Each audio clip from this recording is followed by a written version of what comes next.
Hello, creepy crawlies, and welcome to yet another episode of Ice Cream Queens. And as you can see, this evening I'm not feeling very gothic, I'm feeling a bit more festive, and so kind of going for the retro vibe. But this is to kind of coincide with our topic. I want to go ahead and bring in our guest, or excuse me, our hostesses, our lovely hostesses. Our gay hostesses. Our hostesses. Our hostesses. Our hostesses. Now we're ghostesses. Ghostesses. You're hostesses. Right. The ghostesses with the mostesses.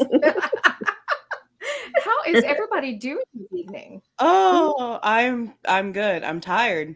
Done a lot of bleaching the past few days. I was going to say I have been watching your TikTok and I have been seeing that you haven't settled on the color yet, I see. I actually did. I settled on the color. I don't know why. I fell in love with this, it's like a baby pink that came out at the ends. Yes. And I was like, oh, that's so cute. But yeah, I want to keep it. So I'm going to do like a darker red. All right, everyone look at DL's shirt here. You see that darker red? This right here? Yeah, that's going to be the roots. And then going down to a regular red, which would be the other color on red on your shirt. And then it's going to be this baby. Way. Yep. And then it's going to hit baby pink at the bottom. So we're going to do like a blend. Lovely. By the way, we are totally mirrored. So if you're like wondering why I can't find the square on my shirt, it's because you're looking at it wrong. So yeah. I point at the wrong. I'll be like talking out to Magda and be like, yeah, so DL Magda.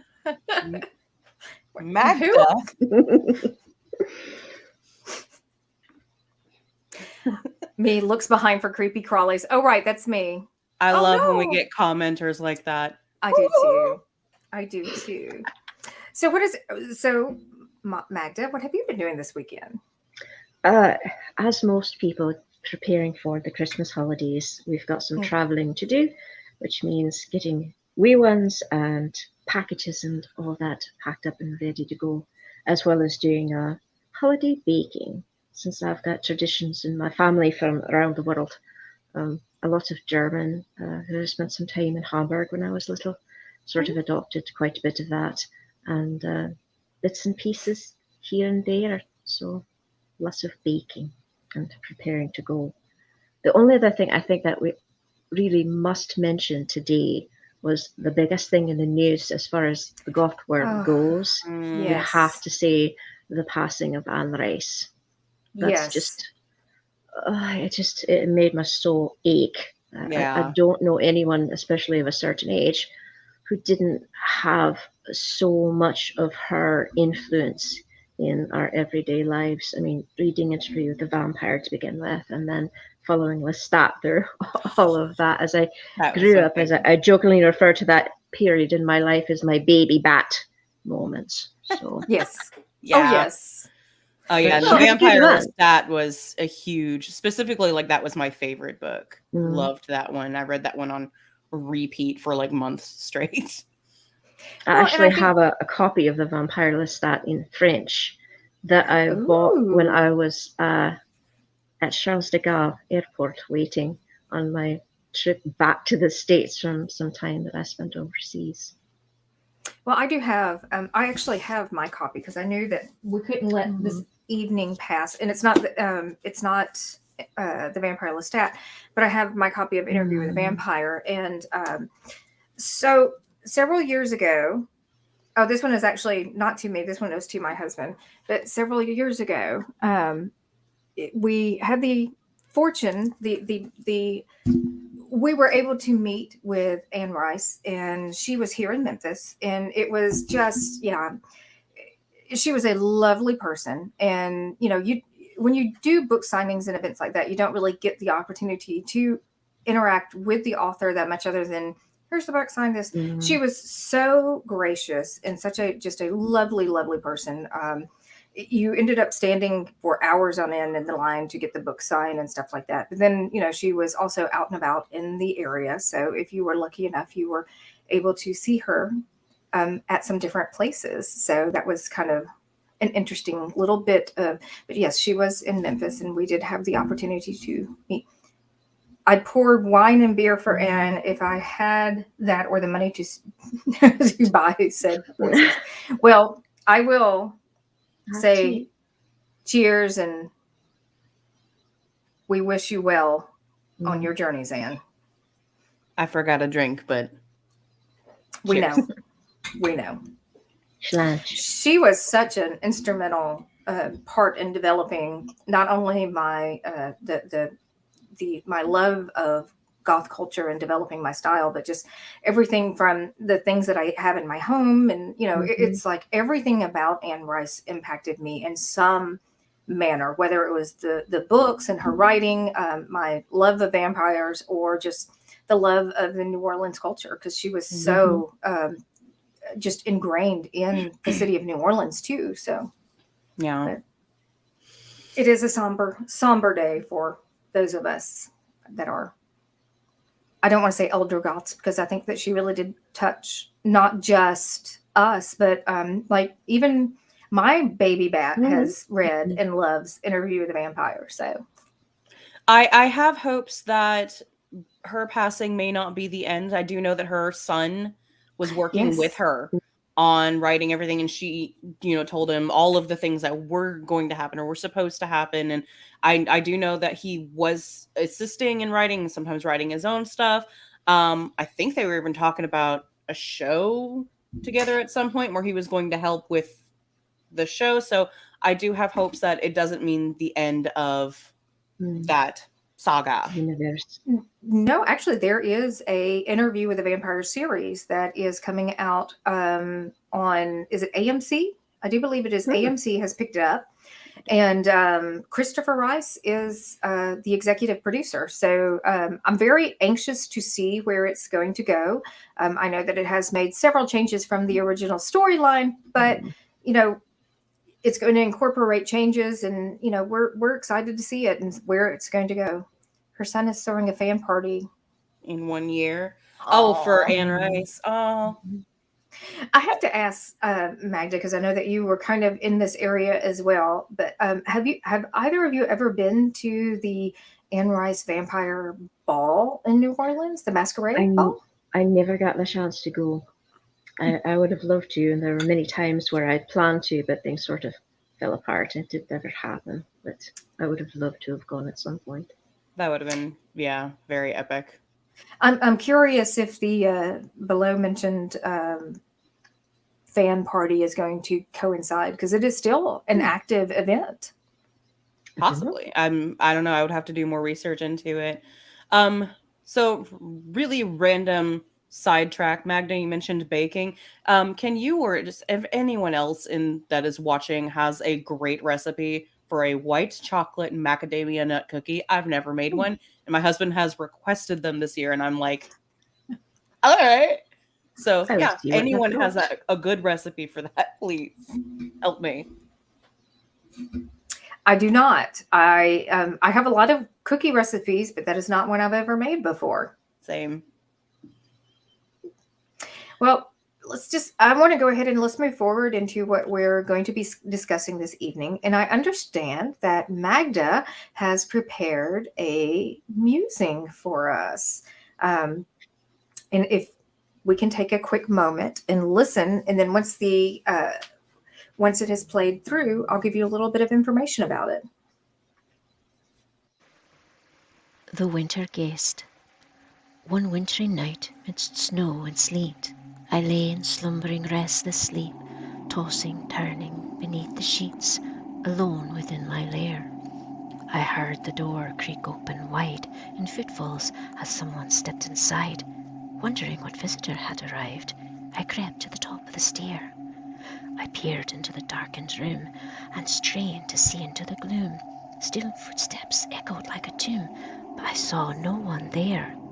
I descended to the lower floor, perhaps to see a little more. I looked out through my open door and felt the cold night air. Who was there? I had to know. So looking through the porch light glow, I glanced across the fallen snow, but saw no footprints there. Who could have come so late at night and crept about to give me fright? I knew not anyone who might be so rudely cavalier. I heard the sounds of slamming doors and walking up to other floors as if my guests were searching for some hidden treasure here. I took a rod to help defend and ran upstairs to find this fiend. I had to find a way to end this most inane affair. So nervously I searched for him, the strange intruder hid within, so panicked by a task so grim and shivering with fear. I sneaked about into my chamber, searching for my cruel tormentor, and saw by fire's glowing ember a shock beyond compare. I found him there beside my bed, a shadowed hood around his head. The one who must collect the dead stood right before me there. His back was turned in a sea. He didn't know that it was me who saw him there and turned to flee into the cold night air. I ran until my breath was gone, eluding the cloaked and hooded one who, obvious to me, had come to take me unaware. From a hiding place I saw him go and drift away above the snow. I watched him, though I didn't know, and saw him disappear. Back up to my room I fled to find the warmth of my own bed, but found myself already dead. My body lying there. For centuries it's been the same, since the night the Reaper came and left me here to haunt in shame. This house, these rooms, these stairs. I walk these halls night after night, so desperate now to set things right, and hoping that he someday might return and find me here. Wow. Wow. I have many of the goosebumps. That was okay. So the poem, if you did not know, is an original piece by Geek Gumshoe. Wow. Yes, and read beautifully by our own Magda. So thank you so much. Well, That was thank you for allowing super. me to. That was fabulous. I thought it was absolutely haunting. So I loved it. So it's easy to read something when it's so well written. I'm sure he thanks you from upstairs. So wow, okay. I have chills. I am so grateful that you did that. I know that really made his day. So thank you. You're going to heaven, fine, haunt the place, jerk. Well, let's use that as a jumping off point to kind of talk about our topic this evening. I think that we were going to discuss some things that are a little more dark and sinister and creepy that coincide with the holiday season. And Magda, I understand you have done a lot of preparation on some very interesting topics. Would you like to start the conversation off? Well, the thing is that historically, the winter season has always been very dark and depressing, and even dangerous for the vast majority of humankind. There's the lack of food, there's the light that slowly disappears day by day, and things get darker and darker. And so it's not all that shocking to realize that the vast majority of our traditions for the very longest time were all centered around horrible creatures and spooky stories and the celebration of just surviving it all throughout this horrible time of year. In Victorian times, it was a tradition to tell ghost stories, which is why things like A Christmas Carol was quite popular, because it was a ghost story, which is what people did. They sat about in front of the fireplace and told spooky stories and had warm things to drink and huddled together. And the Northern Hemisphere especially, you can find all sorts of horrifying creatures that haunt or hunt, depending upon how you look at it, people. You've got, especially in Germanic and Slovak countries, you've got things like the Krampus, you've got Neturupret, you've got the Graila, La Befana. Christmas mummers even could, I suppose, be considered creepy creatures if you look at them quite right. I was trying to find something Scottish because, to be brutally honest, Scotland doesn't have that much in the way of specific Christmas traditions, because for quite some time, starting in the 1600s, the celebration of Scotland was actually banned. The celebration of Christmas in Scotland was banned. May I interrupt and ask why? It was the Christian church there, specifically the Presbyterians. They thought it was a little too pagan for their tastes. And so the church said, no, we won't have any of that. And so the vast majority of Christmas celebrations in Scotland for the longest time were they were the sort of sacred and quiet and respectful, and all centered around being in the church. And so there weren't much in the way of, dancing and singing and that sort of thing. And by the time it came back, there wasn't much to it. And most of the winter celebrations in Scotland are pushed forward towards New Year. So you've got things like Hogmanay and these brilliant fiery celebrations. Aberdeen, where I'm from, in Stonehaven, they have these fire dancers that have these beautiful, almost like bolos that are on fire that they dance with and they throw, and it's all spectacular, and there's fireworks and bonfires and the like. But I did manage to find one rather obscure creepy creature in the far north of Scotland, in the Hebrides Isles. On the Isle of Islay, which is about as far north as one can get before you start hitting places like Norway. They have a creature that children are taught, if they were naughty, would appear and drag them away. This creature doesn't have necessarily an English name exactly, but its English, its Gaelic name is Crondovnanolach. Crondovnanolach, if you sort of translate it, it comes out as the cricket one, the dark cricket one of Christmas. Nolach can mean Christmas, but it can also mean just December. I have questions. Why is he called the crooked one? Or why is it, I don't know if it's a she or a he or an it. My best guess from what I could find, I got in touch with the curator of the Museum of Islay there in the Hebrides and spoke with them. And the problem is this is an oral tradition. It's not really written down anywhere. There's no pictures. There's not even an actual physical description of what this horrid beastie looks like. So we don't know. It sounds a bit like a sort of Krampusy creature. It is known to go after naughty children and drag them away. But instead of a physical description of what the thing looks like, it's known for its sound. It's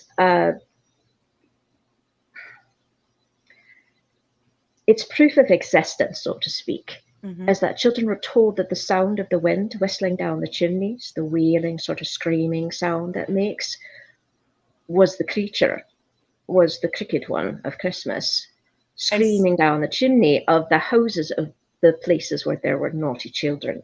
I love how all of these traditions all can kind of tie together, like the whole chimney thing, Yes. and all of that. I love that it's just like melded together. It makes it especially hard because places like the Hebrides, they are very windswept. There's no trees, there's certainly no forest, there's nothing to break the wind. It's just a tiny little blot of land in the North Sea. So it's just windswept. So you can imagine that at any time of the year, Christmas or no, you're going to hear these horrifying wailing winds, and especially as they sweep across the tops of the chimneys, they're going to make some sort of howling and growling and screeching and horrible noises. So, you can imagine the children would be fairly well behaved. This is what they're hearing on a daily basis. Especially if they're being told that it is a creature that is specifically watching them, and if you're naughty, it's going to drive you away. So they're like hearing this thing screaming down the chimney and thinking, it's at my house. As far as trying to figure out where it came from, the best I can tell is it has or possibly has some sort of basis in Old Irish god, Cronduv, the dark one, the dark crooked one. It was an Old Irish god. They're not really sure why he ended up in the Hebrides and why he became sort of horde creature for Christmas specifically, but that's it. So the dark crooked one, Cronduv na Nolach. Just as an aside, the way that you say Happy Christmas, Merry Christmas in Scottish Gaelic is actually Nolach Friel. So, okay. Wow. Well, that was about it as far as specifically Celtic bits and pieces that I could find. There were, something I just had to mention. When I was searching for things to see what was what and what came from where, I have to say that most horrifying things I found, not like Krampus or the Gryla or any of those, but some of the things coming out of France were absolutely horrifying. The main reason is when you go to places like the Slavic countries, you go to Germany, or you go to, north, you go to Iceland and places, you've got, trolls and goblins and horrifying mythical beasts. They're creatures, they're not human, But when you go to France, they're people. Yes. Horrible, creepy, murderous, child-eating people. Which makes it even worse. So exactly. There's a creature, a person, Père Fouettard is it called. Père Fouettard. It literally translates to father whipper, like to whip with a whip. Whip it good. And he was apparently an evil butcher who craved children to eat. And so he and his wife would lure children into their butcher shop, would kill them, chop them up, salt them, and then hang them to cure. Well, it kind of reminds me of Hansel and Gretel a little bit, but instead of like a candy house, it's like, hey, you want a steak? Come inside. Mm-hmm. Well, and you also have like overtones of Sweeney Todd. So it's like making meat pies. So yeah. And but then that comes back around to what happened to this person to turn him into a Christmas character. Oh, yeah, that's true. No. They mentioned that the Celts and the Germanics did kind of blend back and forth. So there's that. But as far as the father whipper, St. Nicholas actually came to the rescue and ended up resurrecting the boys that he had chopped up into bits and took the butcher with him to become his sort of servant, whose job was to punish bad children on St. Nicholas Day. So I thought that, and I thought, how is that a punishment exactly? It sounds like the sort of thing he would probably enjoy. So, not quite, but all right. Maybe because he's limited to a single day and he is supervised and maybe punishing not eating them. Now, I was supposed to say he's not allowed to eat them, so I suppose that's the punishment. But he's not the only anti-Santa that the French have. They have another one called Hans Trapp, which sounds German, but is not. It's French. Another terrible, horrible person. This one from the Lorraine region of France. His problem was he was a dreadful person. He was rich and greedy and evil man. And he was exiled into the forest for preying upon children, disguised as a scarecrow. He would tempt them in and kill them and eat them. I'm sorry. Like, can you imagine? Hey guys, let's all go down to the candy store. Oh, look, a scarecrow. That's totally not weird or creepy at all. Let's go play with it. No! But in this case, this particular creature was literally struck down by God in the midst of trying to eat a child. He was struck by lightning, struck down. And from that moment on, he was cursed to come back every Christmas dressed as a scarecrow to scare children into better behavior. So another one of those, if you don't behave yourself, this horrible creature, this anti-Santa, will come and get you. So a lot of them are like with the kids, be good or else. Be Yes. good or else. The one that I read up on was a lot like that. Perchta, which I think we were talking about a little earlier, is one of those like, well, be good or else. Like if you're good, okay, you get a silver coin. It's hidden somewhere in the house. If you're bad, well, I'm going to slit your belly open, remove your stomach and guts, and stuff the holes with straw and pebbles. Be good, kids. As you do. As you do. Yes, as you do.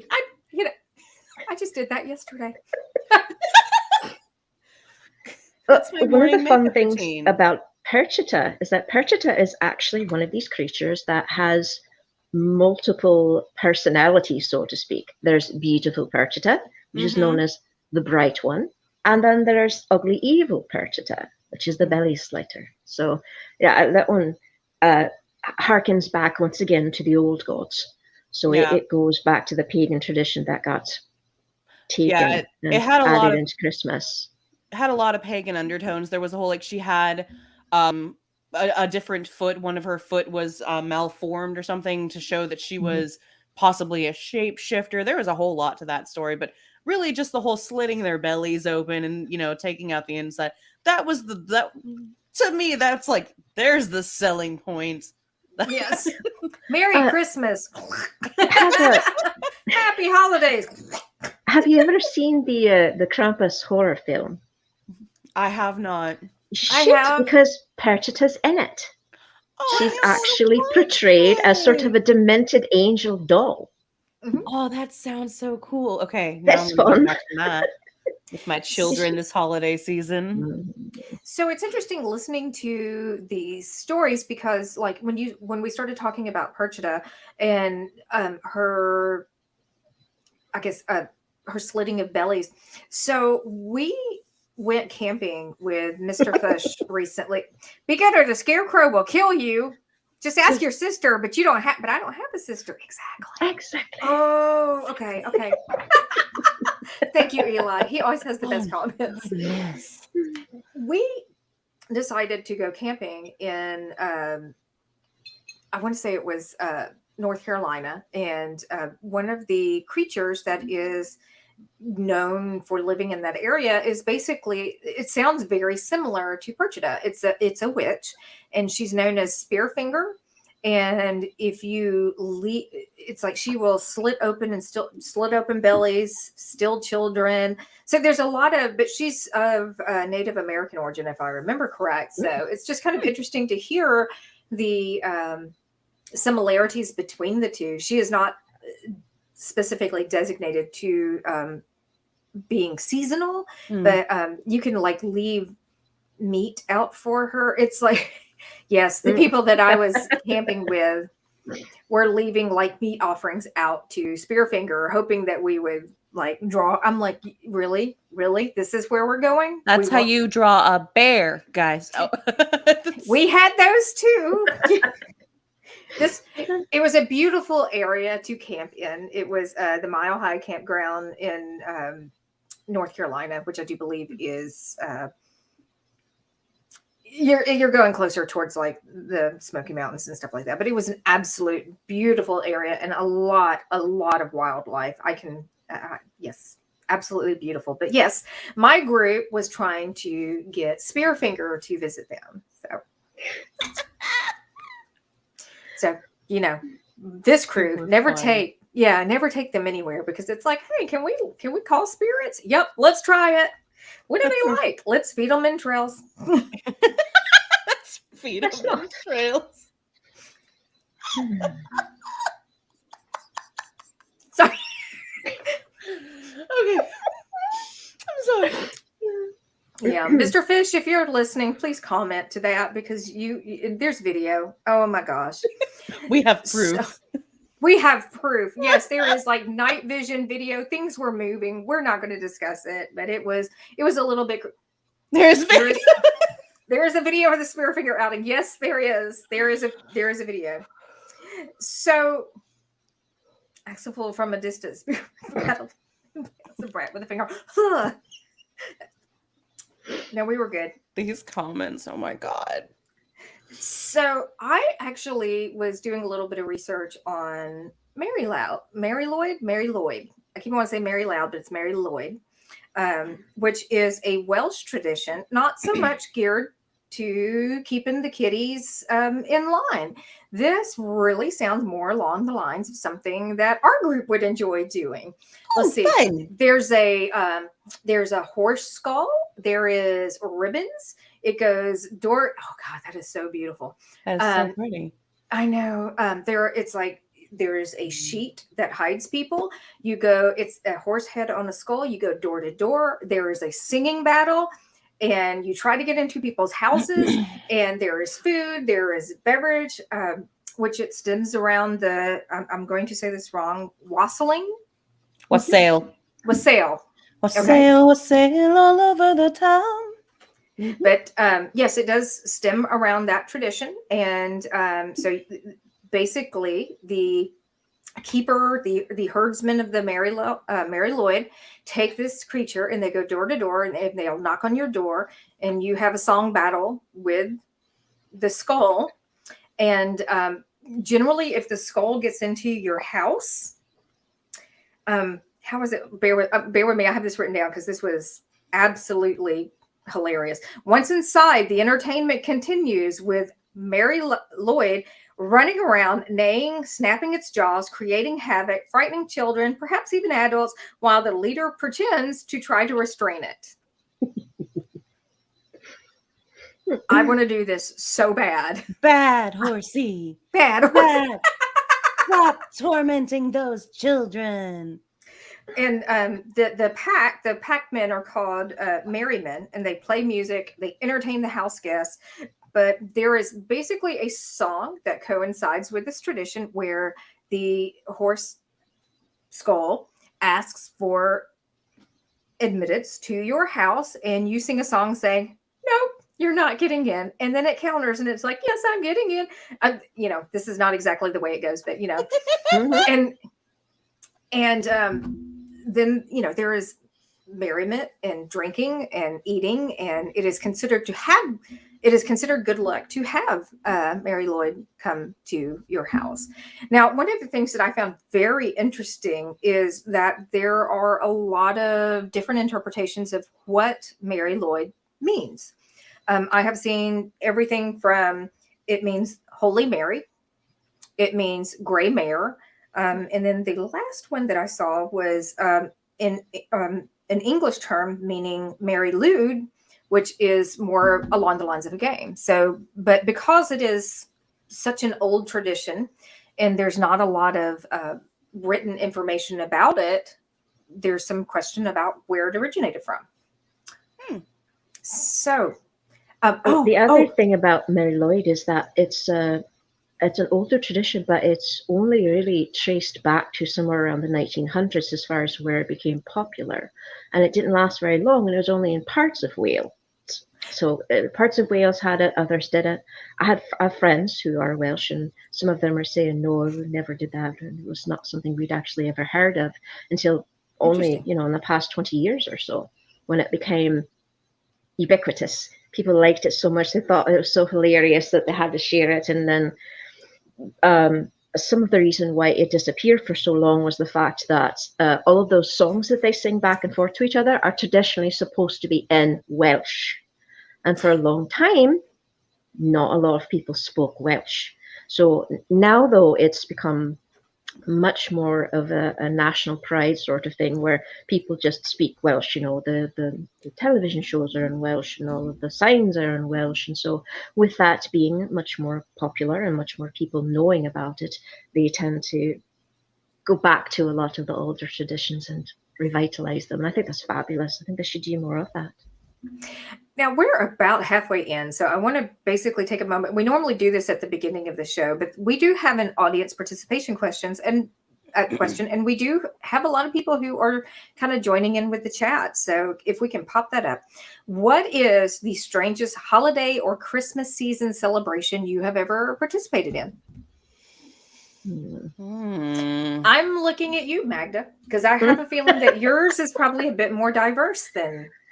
I don't know if it's strange exactly, but it's definitely unique. When I was 3 years old, we were living in Hamburg, Germany, and the local priest thought I was absolutely precious, pale little thing that I am, and asked my parents if I would be willing to sing for the church for Christmas Mass. And they said, oh, I should do that. So I sang Stille Nacht, Silent Night, in German. But what my parents weren't told until we arrived was that it was going to be broadcast all over Germany.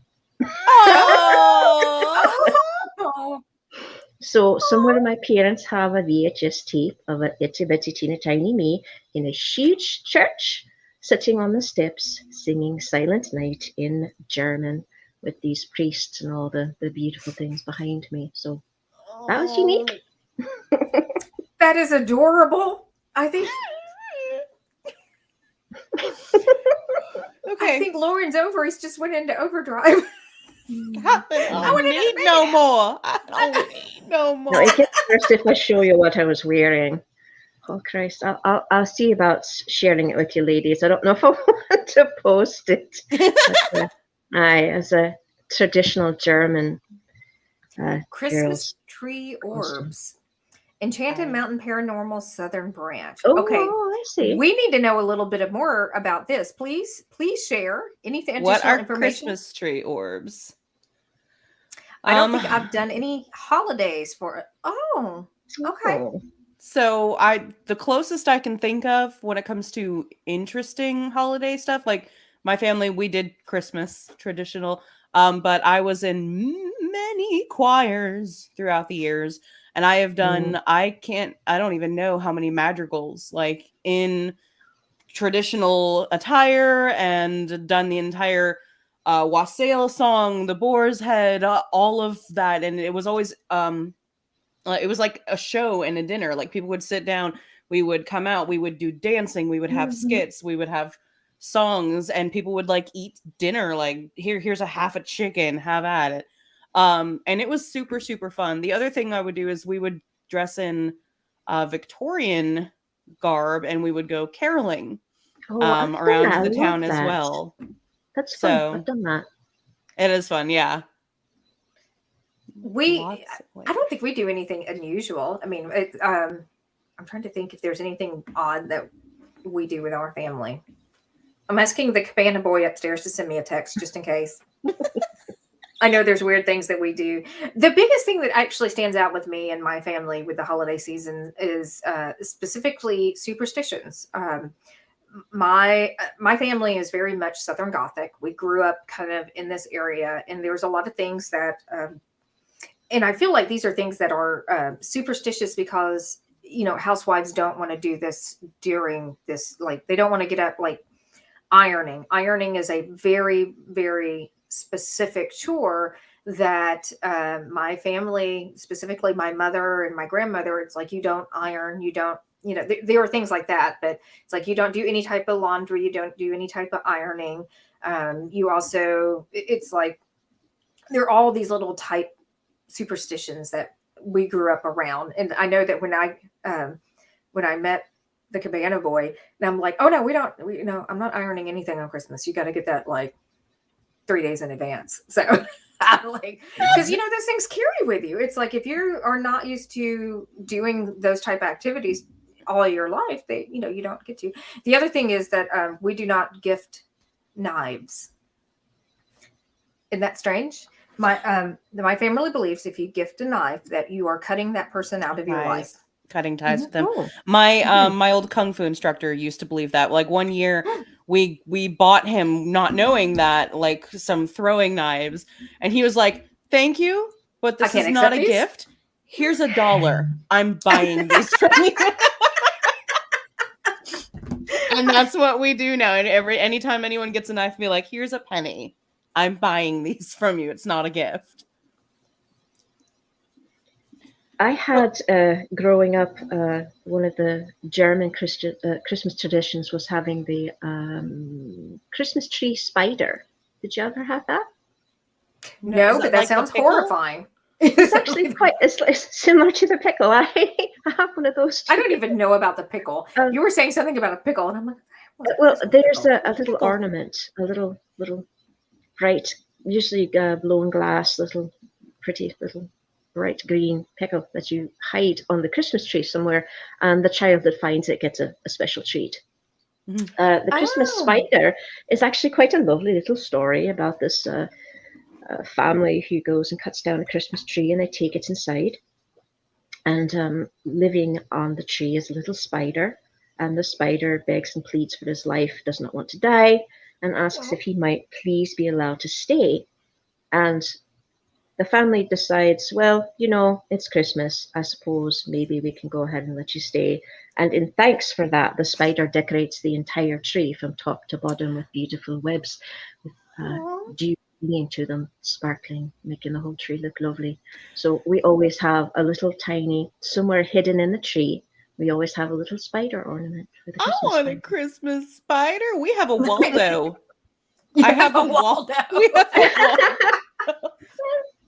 You have to find Waldo on our tree.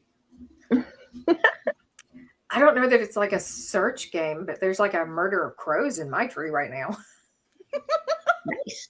Yeah. That's super cute. Yeah, our Christmas tree looks like some person who collects way too much nerd memorabilia and someone who collects way too much gothic stuff kind of just threw all of their belongings at a tree. Mm-hmm. Like ours isn't even it doesn't even it is in the shape of the tree, but it's wrought iron. So it's very gothic just on its own, but then now it's covered in like TARDISes and skulls. Nice. Nice. No, the Cabana Boy got me a black Christmas tree this year, and I am so excited about it. And we end up with a bunch of baby spiders. Oh, in the tree. Not quite what we were looking for, but yeah. See, that would be my problem. It's like I would be like, oh, look, there's a spider. It's a real spider. It bit me. Ew, ew, ew. Yeah. So yeah, spiders are that's one of my creep things. I don't like spiders. I don't like them at all. One of the other creepy creatures that I always found quite fascinating is from Iceland, the Yule cat. The Yule cat, its entire purpose is to eat people who don't wear the clothes they were given for Christmas. That's it. That's fair. Grandma gives you a pair of socks, and if you don't wear them, Yule Cat's going to eat you. Now, Yule Cat is actually depicted as being this giant mountain-sized cat. I know it varies depending on where you see it, but it's... I'm sorry, I'm just thinking like Clifford the Big Red Yule Cat now. And one of the things that I think is fascinating about Yule Cat is that you will see it, like it peeks in the windows and looks at people and looks at children. So it's like the pictures and the drawings and the paintings I've seen, it's like, here's the window, here's Yule Cat's eye. So just, nice. Yeah, it's like, what? Are you wearing your new underwear? All of them at once. I made a bracelet. I'm wearing them all. Now, Yule Cat is also associated with Gryla and the lads. What are the lads? What are the Yule lads? The Yule lads. Thank you. And Gryla is also another very interesting. She is more along the lines of a not so friendly witch that's associated with the holiday season as well. So, but the Yule Cat is very fascinating to me. I stumbled across that legend a couple of years ago, and I was like, "Oh, why do we not have a giant cat in the U.S.?" We need a giant cat. Yule Cat. I know. Another fascinating one that I stumbled across, actually, while looking at the Yule lads, in Greece, they have these little goblin-type creatures that are called the Kalikantsoroi. And the Kalikantsoroi are these nasty little evil black goblin things that actually live underground most of the year. And they spend all day, every day, sawing away at the roots of the world tree. The world tree is supposed to be like the spirit of the world. It's what keeps the world alive. It's what keeps the world going. It's similar to the Norse stories of Yggdrasil, the life tree, the world tree. And every year, for 12 days, the 12 days of Christmas that everyone's aware of, the Calicanceroi are allowed to come above ground and basically wreak havoc. They make a mess of everything they can get close to. They try to destroy joy. They try to ruin whatever holiday party you're having, but only at night. And they're supposed to be small and dark-skinned with long black tails and very hairy bodies. They're afraid of holy water and fire and the sun, hence why they only come out at night. And during the 12 days of Christmas, the goblins play pranks, try to steal your holiday treats. So they especially like sweets. They love candies and chocolates and Christmas pies, like mince pies and fruitcake. Apparently, you can get them to leave you alone if you leave fruitcake out for them, which I guess someone's got to eat it. And if you how big are these also things? they're tiny. They're little things. They're not supposed to be terribly large. They're wee beasties. But if they're coming from my chocolate, I'm fighting them. Well, another way, which I think is quite fascinating, that you can occupy them and keep them away from all of your lovely things, is to hang strands of flax, as in the plant before it gets threshed and turned into bread. Flax looks a bit like wheat, and so it has lots of little tiny grains. The idea is they can't resist trying to count all the grains on the flax, and so Very as a result, vampire. you keep them occupied. I was going to say there was Celtic.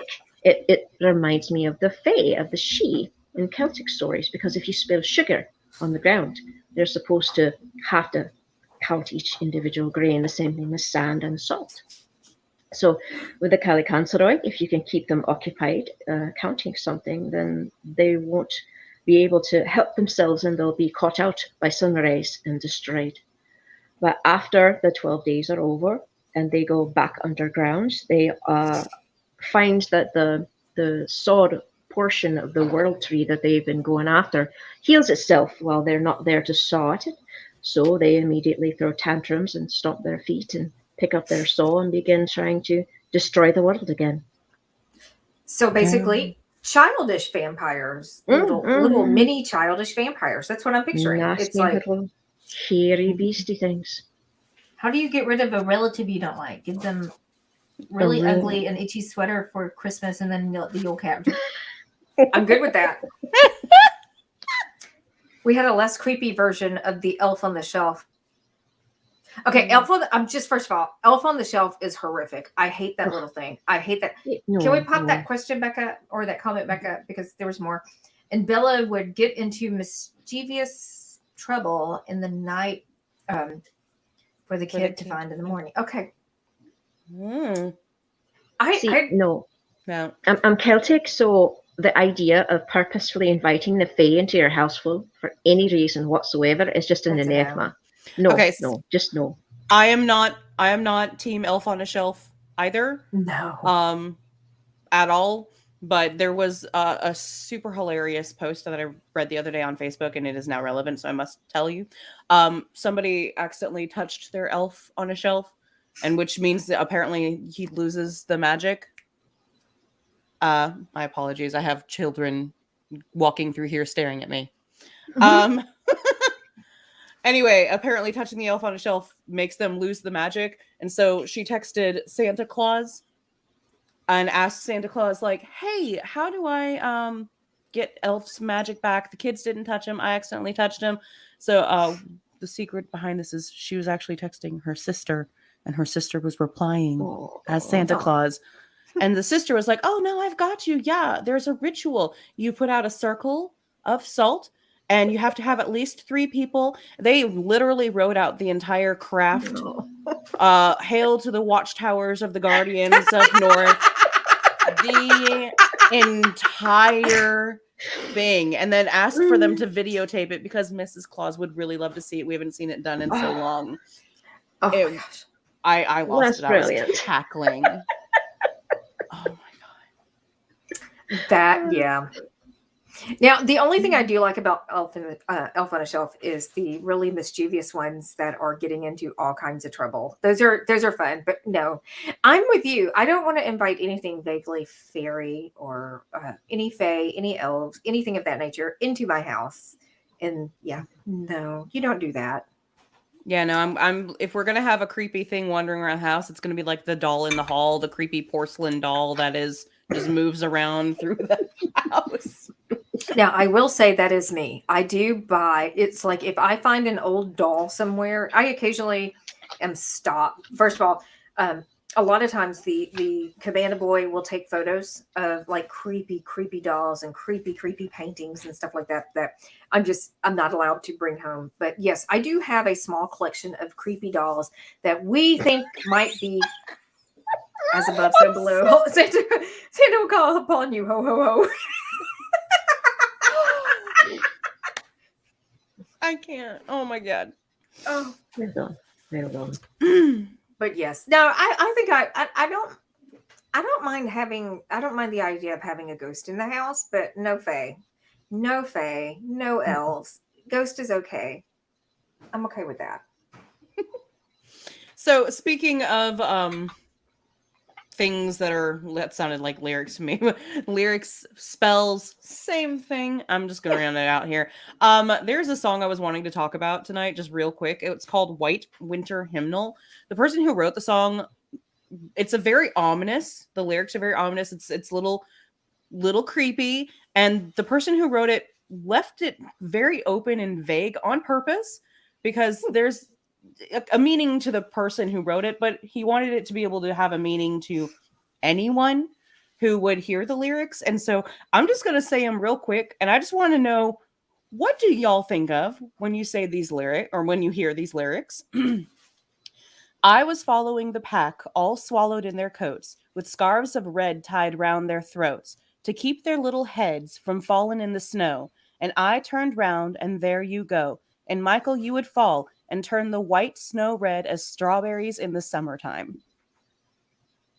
Merry Christmas. I'm going to tell you what it gives me imagery of, and I'm just kind of curious. The reference to pack and scarves of red tied around their throat, it lends to wolves to me. Mm-hmm. I hear something Okay. along the lines of like werewolves or wolves stalking children. Werewolves. I don't know Nice. necessarily werewolves, but I do picture something that is, it's to me that's a wolf stalking children to me. It does have that sort of warning for the children to beware and not to wander off in the midst of the snow. It has that same feeling, as I said, of the winter being a dangerous and dark and depressing and bad time to be caught out, as it were. Yeah. I put this up on TikTok asking for other people to tell me what their interpretations were as well. I got everything from, a kid was ice skating and he scraped his knee, to, it was so cold outside one of the kids got a nosebleed, to, it's about the French Revolution and when they would wear the scarves around their necks. And then there was my version, which was like the Christmas murder parade.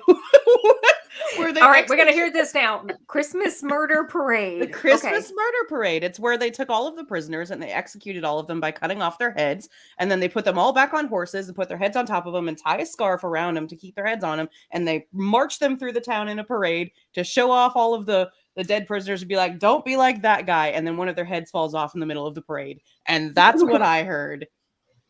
All right. Okay. Charming. Yeah. I'm here for that story. Okay. I think we should all just start developing our own little mini movies. Or we should start doing like individual movies based off of this. You can do your prisoners with their heads falling off. It's about the resurrected victims of The Whipper. There we go. There we go. I do hear a lot of very dark, ominous overtones. Initially when I heard the story, it sounded like maybe a teacher or somebody that was following a group of students and one of the kids fell but now when you start thinking about the dark overtones of the creatures that keep an eye on children and make sure they're naughty or nice, and then you're Mhm. realizing that the strawberries, strawberries in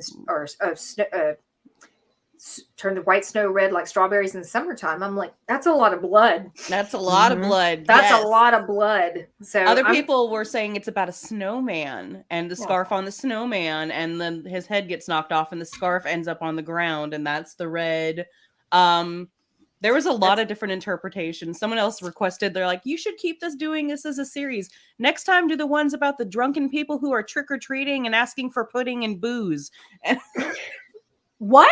give us some figgy pudding now. Give us Oh, some figgy yeah, pudding. no, I. Okay. So, Was there a yeah. horse involved? No,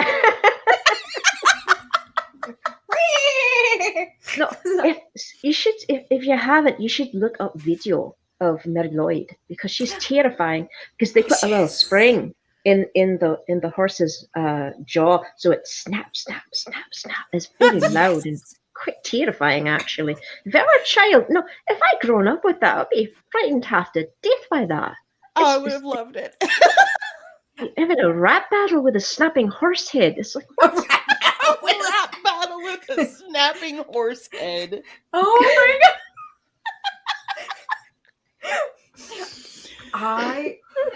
god. So by the way, I did find out something interesting about Mary Lloyd, Larry Lloyd, that you can buy. It's called a flat pack, where you can buy because evidently horse skulls are hard to come by these days, but you can get a printed version. I don't know if it's like a printable version that you cut out. I don't know if it is like a package that you like pop out of cardboard. I kind of want a 3D printed one now. So yes, somebody made a comment about the ghost horse cosplay, and I'm like, yep, this is a thing. I really want one now. It sounds super cool. I already know that I would not be able to pull it off, though, because I would be creating it in the midway through, be like, oh, I need to make this one of those creatures from the Dark Crystal. What is it called? Skeksis. Thank you. Yes, Yes. thank you. Yes, Nice. yes. I'm all right with the Christmas Skeksis. That could be fun. That would be fun. I would, yeah. Christmas Skeksis. Now, yeah, okay. Is it kind of wondering now if that might not have been where Skeksis came from? Maybe they saw Mary Lloyd. Bribe someone to at a bribe someone at a glue factory to get you a horse skull. No, we go to a dog food factory. All right, so we are 100% at the top of the hour. Oh, I know. that was fun. It was fun. And this is just to kind of let everybody know, if you would like to support our program, we do have a Buy Me a Coffee. So you can go to buymeacoffee.com/Cereal Box Podcast, and you can specify that you would like to make a contribution to the Ice Cream Queens or any of our specific hostesses. We would be glad and accept it. My mic is in the way. And I want to take a moment and say a few thank yous. That was what a fantastic. Thank you so much. We enjoyed that episode. There was a lot of research to be done on that episode, and I know that our counterparts recently did a episode that specified with or touched on Krampus quite a bit. So I think that we kind of were purposely avoiding Krampus, but and touching on some of those other lesser known the hidden gems. The hidden gems. And Mary Lloyd, that's happening. Mary Lloyd is happening. I'm like, yes, I want a rap battle with a horse skull. Is that bad? Epic rap battles of history. What was that? All right, so quick. What? Cash credit, blood sacrifice. If you know, you know. Yeah. All right. So thank you, first of all, to Back of the Cereal Box and Johnny for allowing us to come out and do these shows and not questioning the topics that we're going to be discussing, because he probably never knows until we're on the air and go, hey, guess what we're talking about? Also, thank you to the Cabana Boy upstairs and Toy Robot Visual Arts, who supports us and puts our show together for us. Thank you. And thank you for those of you who have stopped by to watch us. And until next time, pleasant screams. Happy holidays.